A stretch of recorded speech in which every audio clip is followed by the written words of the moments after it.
As we move into the middle of February, you need to be ready for dangerous winter weather, severe storms, and harsh cold all on the way. In this video, I'm going to give you an early warning at some of the really impactful weather on the way and give you my thoughts and breakdowns on the storms ahead that you won't hear on the media. So let's jump into the forecast. A quick note, if you're not subscribed, to do so, as we'll always keep you ahead of the storms, and drop a comment where you are for a personal forecast or any question you have. I'm happy to answer. Don't be shy. Let's jump into the forecast though. I'm going to give you an overview first of what's ahead, and then we're going to break down some of the more impactful features that we see here. And as we move through Friday, one of the things that you notice is actually some snow that's falling in the mountains out west. That's the precursor for our next couple of storms, and certainly we've seen a lot of rain in the mountains out there, a lot of snow, I should say, in the mountains, a lot of rain on the coastline, and we're going to continue to see that system move to the east. So once we get into Saturday, things begin to get more interesting. First off, you're going to notice storms develop in the southeast, and snow begins to develop across the northeastern U.S. as well. Some of that snow falling in the Midwest. We'll talk about how much in just a moment. But our main event is here, beginning Saturday and continuing into Sunday. What you're seeing here in the southeast is going to be a major severe weather outbreak. And it doesn't matter that this is February. From what I've seen, this will be just as big as anything that you could get in May. In the northeast, that's where we have what will be some heavy snow and the potential for significant ice, which is really a much bigger worry factor because you can't just plow ice and get rid of it. And that's going to be a big concern mainly on Sunday in the Northeast. As this system continues on Sunday, it will bring heavy rain to much of the South and heavy snow and ice to much of the Midwest and the Northeast. So we have a lot to track here all at once. This one storm really doing it all. And even on the backside, once it begins to move out, if you're somewhere we haven't talked about yet, like the central U.S., outside of the Midwest, you're going to be stuck with this much colder air spilling in. Some of the coldest air that we've seen all winter, in fact. So it doesn't matter that this storm is just impacting the eastern U.S. It's going to pull a lot of cold in. And if you thought January was cold, just get ready for what's going to come towards the, end of the weekend and next week especially. And if we take a look farther in advance, and we'll do another video update on some of the stuff I'm looking at here, but I want to give you that early warning. There will be some more snow and rain that reaches the northwestern U.S. towards the early part of next week. We're talking about the 17th and 18th here in February, and that storm system that reaches the west may have the potential to bring some moderate to heavy snow across much of the central U.S. and potentially up the east coast as we get towards the middle of next week. So we're a ways out here.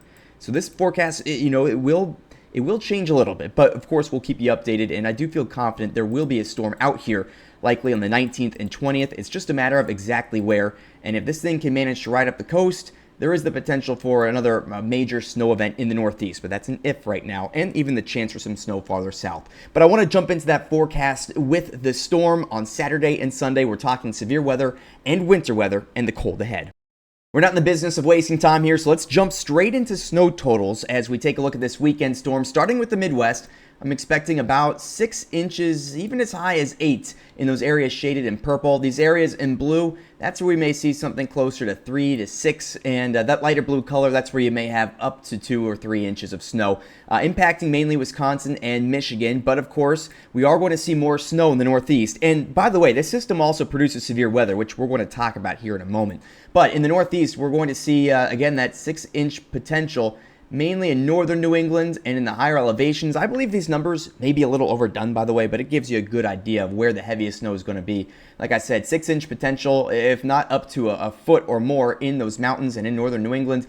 Expecting the potential for, we'll call it about 2 to 4 across most of southern New England here, a little bit more in those hills and less down towards the coastline where there may be an inch or 2. And this is going to be a messy snowfall because it's not just the snow we have to worry about. The potential for freezing rain is very real here. And in the Northeast, most of this is going to occur, the snow at least Saturday night into Sunday, and the ice Sunday morning. And what you're looking at are actually pretty decent accumulations of ice here, especially in the hills across Massachusetts and New Hampshire and Vermont. And in those places, I wouldn't be shocked if we see up to a 1/4 inch of ice. And with the wind, that can cause power outages, and it's just almost impossible to hit the roads when you have that kind of a threat. And this is pretty big for this part of the country that doesn't typically see significant icing.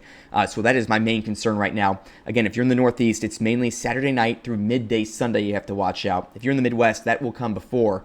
mainly late Friday through Saturday. But the severe weather we're going to take a look at now too, is that it's an equally large threat for portions of the South. Now turning to that severe weather threat, we already have a widespread level 2 out of 5 risk and a level 3 out of 5 risk in the middle here across states like Louisiana, out towards Mississippi, even into Alabama and Arkansas is where that greatest risk lies. But basically cities from Houston all the way out to Nashville and as far to the east as Atlanta are included in this general severe weather threat, mainly for, at least from what I've seen, a damaging wind. But the chance for tornadoes and even some large hail certainly there as well. So let's walk you through that. And what I'm looking at here is the potential for severe weather to begin as we start off Saturday morning. And you're looking at the storms beginning to pop up here. This is Saturday morning across Texas and Arkansas and Louisiana. And as these storms develop further into the afternoon, they're going to present a wind, tornado, and hail threat, and they'll emerge into a line. We're going to switch our view now as these storms begin to shift to the south and east. And what you're going to see is this line continue to move to the east as we go through the rest of our Saturday and into Sunday early morning. Here's the thing, the line doesn't break down overnight, but our threat will shift from that wind, tornado, hail threat to primarily a damaging wind threat, though a low tornado threat will still be possible heading into early Sunday morning as our line continues to move east. And we'll see it race through states like Mississippi and Georgia. And by Sunday afternoon, we're already seeing it break down as it reaches the East Coast, where the severe threat will be much lower. But perhaps a low damaging wind threat is still present there as well. I'll show you what I'm looking at here as a meteorologist. This is our forecast sounding. It looks complex, but I'll break it down for you really quick. That curved line right here, that tells us there's spin in the atmosphere, which is needed for tornadoes. We also have this gap between that white line and red line, which says a lot about the potential for hail and even damaging wind. And certainly all the parameters are present for a severe threat, and that's why we're concerned about this. But beyond just the winter weather and the severe weather, we have to watch out for dangerous cold that will take over the entire nation. I'm going to talk about the pattern as we head through the rest of mid-February and even into the later days of this month. The cold weather will be serious as we wrap up the month of February, as temperatures drop well below zero in portions of the country later here in the month. And we're going to start by taking a look at our upper level pattern at the air masses at play. And what you're seeing right now are some storm systems. This guy right here is a storm. It's also a bubble of colder air right next to it here. Meanwhile, we have a ridge in the east, and that's helping to guide our storms up the coast right now. That explains a lot about our current pattern.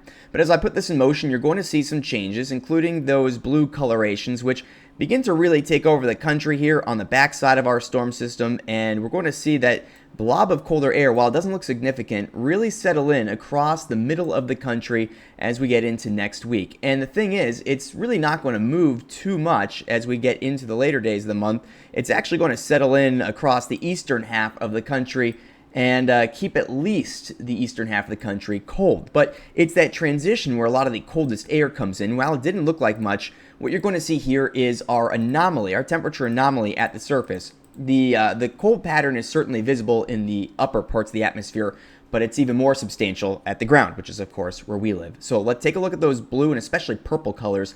And whenever you see those light pink colors show up, that's when we're talking about temperatures that'll be 30 to 40 degrees below average. And you're going to see that begin to take over behind our storm system. This is now heading into Monday. So our storm system right out here moving off the coast, and that cold air is funneling in right behind it. Monday the 17th into Tuesday the 18th, there's your Arctic cold really settling in across the north central U.S. and diving into the south central U.S. at this time as well. We're talking about temps up here that are going to be 20 degrees below zero pretty easily, if not even more than that. And as this cold air settles in, you're seeing much, much colder than average weather now, spreading all the way down into Texas, where lows are going to be dropping back well below freezing. And we're going to be talking about this cold weather, which will stick around for a good chunk of the country through much of the week of the 18th through as far as the 22nd, basically the entire week, as this cold air begins to settle in across more of the eastern U.S. And while it will lose a little bit of that Arctic chill, it's certainly going to make for a cold end to the month if you're in the eastern portion of the U.S. before we see our pattern, as you can see here, begin to warm up only in the last few days of February. And with that, we'll wrap up our video. Hopefully that keeps you ahead of the storms and the messy weather, the cold weather on its way. Winter certainly is not over yet, but we're already seeing signs of spring with the severe storms. One more reminder, please subscribe and drop any questions you have in the comments. We'll be back here, as always, with more weather updates for you. And if you want to learn anything about weather, you can ask me too. I am a meteorologist, and I love to teach. Anyway, we'll see you next time. Stay safe and stay warm out there.